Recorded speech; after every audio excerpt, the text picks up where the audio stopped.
Donna K. Cloud was born on July 7th, 1997.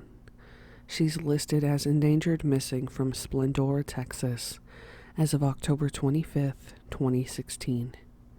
At the time of her disappearance, she was 19 years old, 5 feet tall, though some sources state 5'1" and 5'2". She's listed as anywhere from 95 to 110 pounds.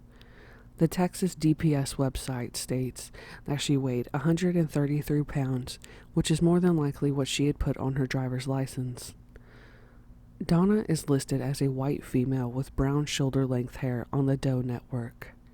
She has multiple tattoos, one that says faith on the right side of her forearm, one on her right collarbone that says love is enough, one of a diamond on her left ring finger, one of a cross on her index finger, also on the left hand, and one of a queen's crown on the inside of one of her forearms. So far, her NamUs profile has no conclusions, no comparisons or exclusions.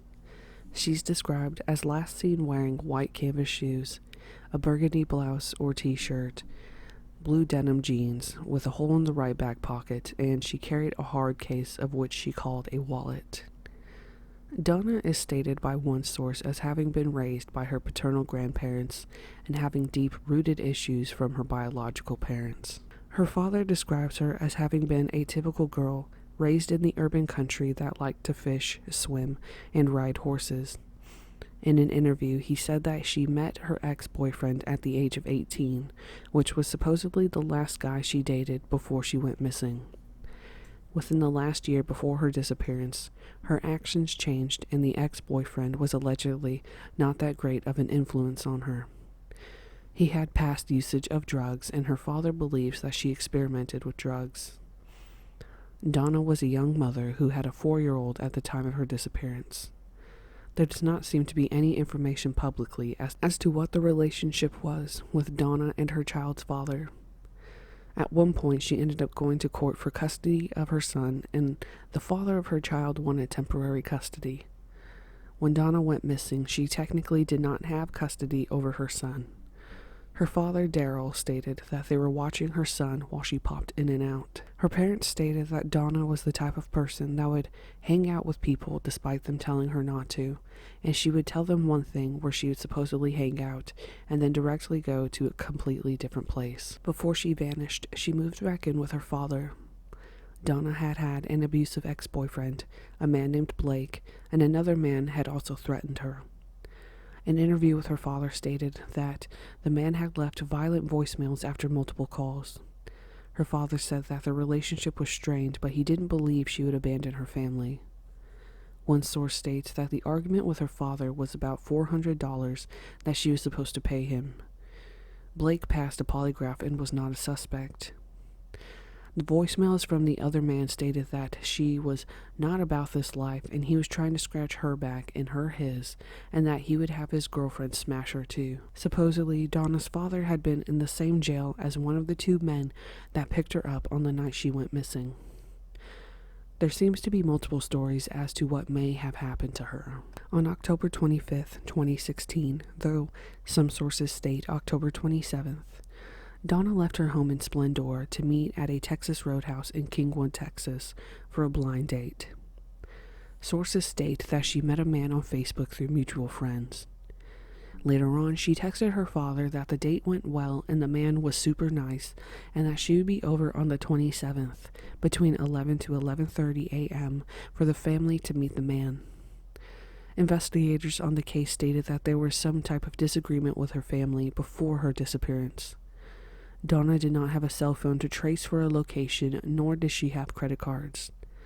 One source states that she was known to hang out with unsavory people that more than likely would not come to police with information.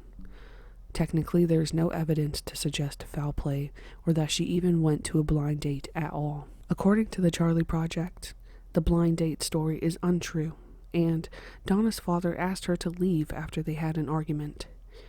2 men picked her up, and one of them said that he dropped her off safe later that night.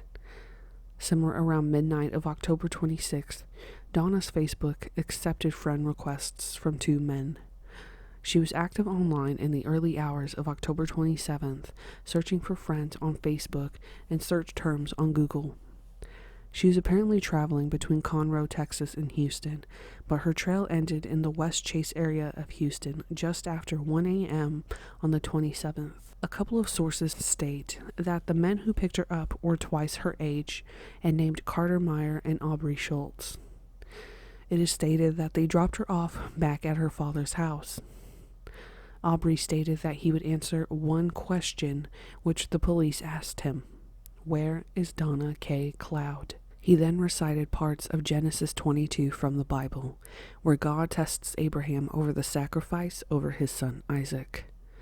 Supposedly, Donna was not planning to stay at her father's house, since she had been on her phone trying to get someone else to pick her up. According to her parents, they were able to trace her phone to a trailer park in Spring, Texas. They did not believe that she ever stepped foot in or around the Texas Roadhouse. Her father even reviewed the security footage and never saw any trace from her. Supposedly, there was a black man named Gerard Hilder, spelling his guest, that joked on a Facebook post he killed a girl from Splendora and posted a picture of a murder scene. Donna's father tried to get the police to investigate this, and they told him that the picture was from a murder up north and had nothing to do with Donna. Nothing seems to be stated about the fact that some man actually posted an actual murder on social media. Her parents have stated that there are many points that they feel like the police should have looked into but didn't due to a supposed lack of evidence. Her case was listed as a runaway by police, as according to the interview with her parents, since her and her father got into a fight before she vanished. Her parents stated that many of the things that the public quote-unquote knows is not based in any sort of fact, and that they don't appreciate being called liars about Donna's case. They state that any sort of differences in story are from the details being reported as the story develops.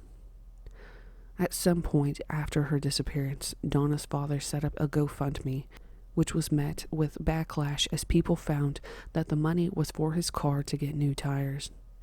Daryl stated that he was met with cyberbullies despite needing to replace his tires and being essentially in between jobs. One screenshot has also stated that Daryl supposedly wore out his tires in the search for Donna. GoFundMe conducted an investigation and eventually gave him the $390 raised. The internet has scrutinized her father especially, mostly due to the discrepancies and the story for her disappearance.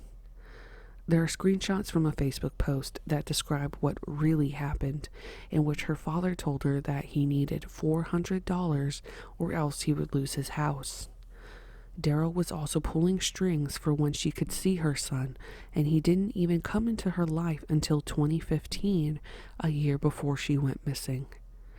The images state that she tried to sell some meth to raise money for her father's house situation, and she essentially got kicked out by her father and ended up calling Carter Meyer. Though he states that he dropped her back home, he also refused a polygraph test, and apparently there hasn't ever been an official police interview with him. According to one source, Donna had been hospitalized for an overdose in the past. In screenshots of a long message to her father, she admitted to attempting suicide due to feeling like she had no one, and the way her father mistreated her, and the restrictions on seeing her son. The message was supposedly sent the day she went missing.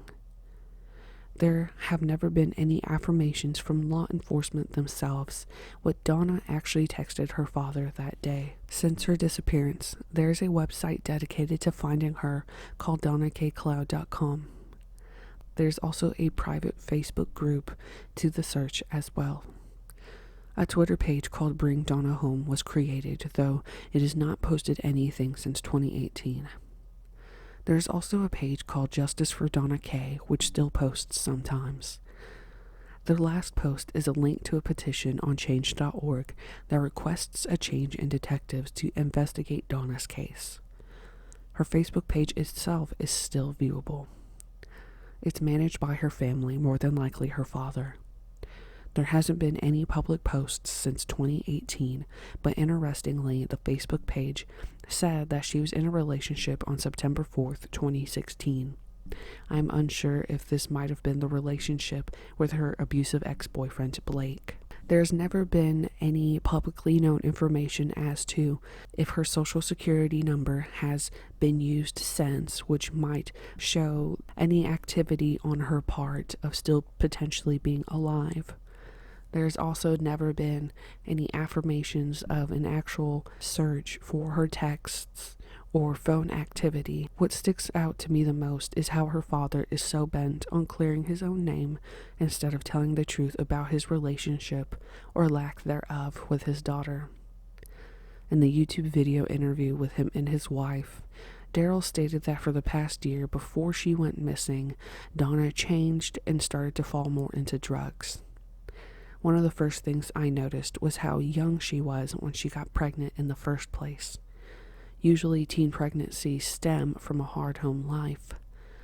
Majority of the people who have read about this case agree that her father is extremely sketchy and seems greedy about the whole situation. In one of the screenshots describing how her father needed $400 or he would lose his house, I thought it was suspicious that this amount of money was just about what he got from the GoFundMe for his tires, which of course was $390. I'm curious what he really needed with that $400 and why that number was so crucial. I most definitely believe that her father knows way more about what happened, if not the truth. I just can't determine if he potentially killed her or if she killed herself.